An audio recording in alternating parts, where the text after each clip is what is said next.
Kim Fused wants to know. Hey, good to see you, Kim. You and Garter Rotor. Always nice to have you guys all around. Did you watch the video Linus put out trying the compact VR goggles? Thank you for a $10 super chat. I did not. Dare I watch it on my... Will Linus copy strike me? It feels like Linus Media Group won't copy strike me. It seems like that's the kind of dick move they wouldn't do. I'm going to go for it. I'm going in. Which is it? Which is it? I mean, I bet if I just go to their page. I don't think he'll copy strike me. Linus is a creator at heart, no matter how much of a millionaire he is.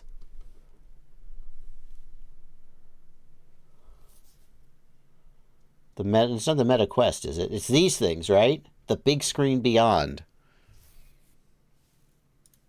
This incredibly tiny VR headset weighs a fraction of the Valve Index, uses high-resolution micro OLED displays. Hey, that's what's in our goggles. With a face cushion that manufacturer Bigscreen Inc. creates specifically for you using a 3D scan of your face. And the craziest part is that it's not an enterprise product that costs $3,500 up front plus an annual subscription like the Vario VR3. How much is it? How much is it? It's not cheap either. How much is it? How much is it? The cost of a PSVR 2 and Bigscreen Beyond. Oh, so are you suggesting that I could use this as an FPV goggle, Confused? a Valve Index combined. But on the other hand, it's also the reason that I am finally excited to talk about PC VR again. Is it, Linus? I have a lot of thoughts to share on this one, but the Bigscreen Beyond is a legitimately next-gen VR headset, guys, so don't tell me you're not here for it. And don't tell me you're not here for season. Check out the link below. Oh no, we're not doing a sponsor has spot. Excellent headphones on board, while the Bigscreen requires you to BYO. The question would be... I was blown away immediately by multiple aspects of the Beyond's image quality. Okay, the question would be, what's the latency on the input? Right? First of all, of course, you get the incredible contrast of OLED, with blacks going from, you know, kind of gray in my Valve Index to actually black. I mean, 2560 by 2560 doesn't sound like that much more than a PSVR 2. Like, for real quality assets in a game like Half-Life Alyx feel HD, and we all went, special effects probably need to get a whole lot better, don't they?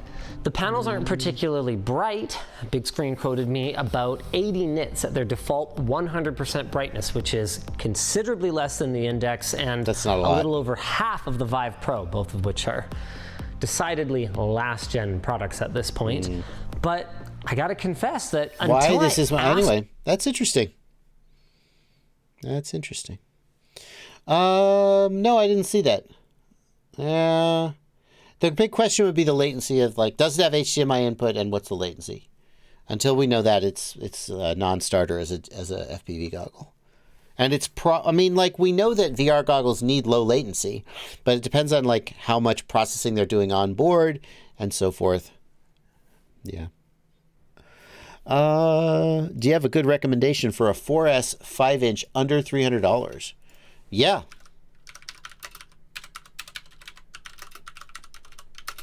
So the first one I would show you, notice I said show you, not necessarily recommend you, is the Darwin Johnny 240. This wing is $226.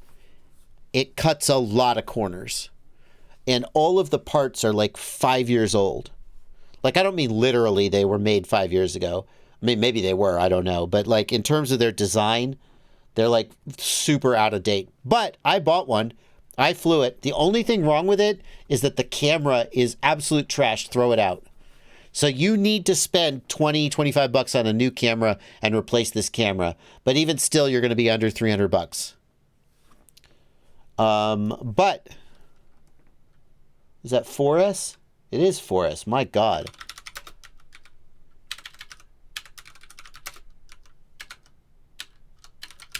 The other one to look at is the iFlight Nazgul V3. Now this is only 6S. So, but still, it is a way better quad than the Johnny for not that much more money. And if you can see your way around to get 6S batteries, this would be a solid, solid recommendation. Okay? Rick de Brewer wants to know, is there a way I can use ND filters to block the sun but still get no motion blur? What you want is a half ND filter, but I don't think that's going to work for a drone. So what you want is something like this. This is a half neutral density filter. And what you can see is that the top is neutral density and the bottom is not. And that's fine as long as your camera always stays horizontal. Right? But for a drone, of course, that wouldn't work. And I don't think anyone even makes a half ND filter for drones. So the answer to your question is no.